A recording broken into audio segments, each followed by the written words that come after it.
Hey there to all my tech-loving friends. It's Karen, the WordPress website developer with Sam Munoz Consulting. If this is your first time joining us here, welcome. We're so happy to have you. And if you're a returning tech nerd, welcome back.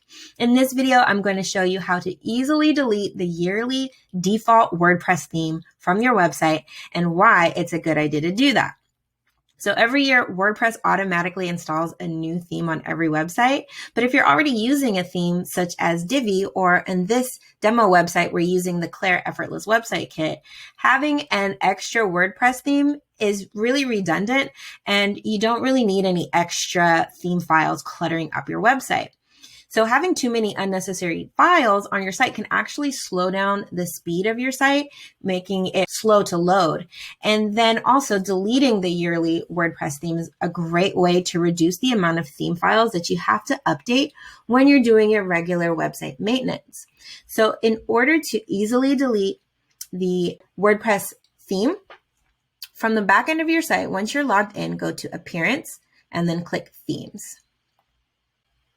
Once that loads, you should see a thumbnail for each theme that is installed on your website. Here we have the 2020 theme as well as the 2021 theme.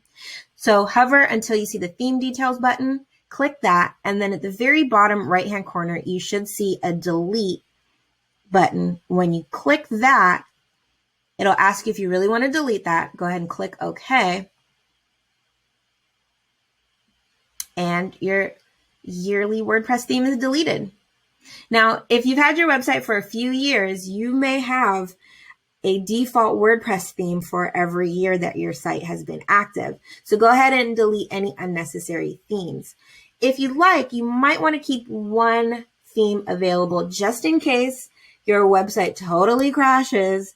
It's always a good idea to have something there. But again, we have 3 WordPress themes to choose from, so the likelihood of that happening is pretty low. But otherwise, that's it. That's how you delete the yearly WordPress default theme. If you found this video helpful, please go ahead and give it a thumbs up. And then also subscribe to our channel for more simple and actionable tech, WordPress, and Divi tutorials for your business. Until next time, from all of us here at Sam Munoz Consulting, stay upbeat, stay joyful, and love your tech.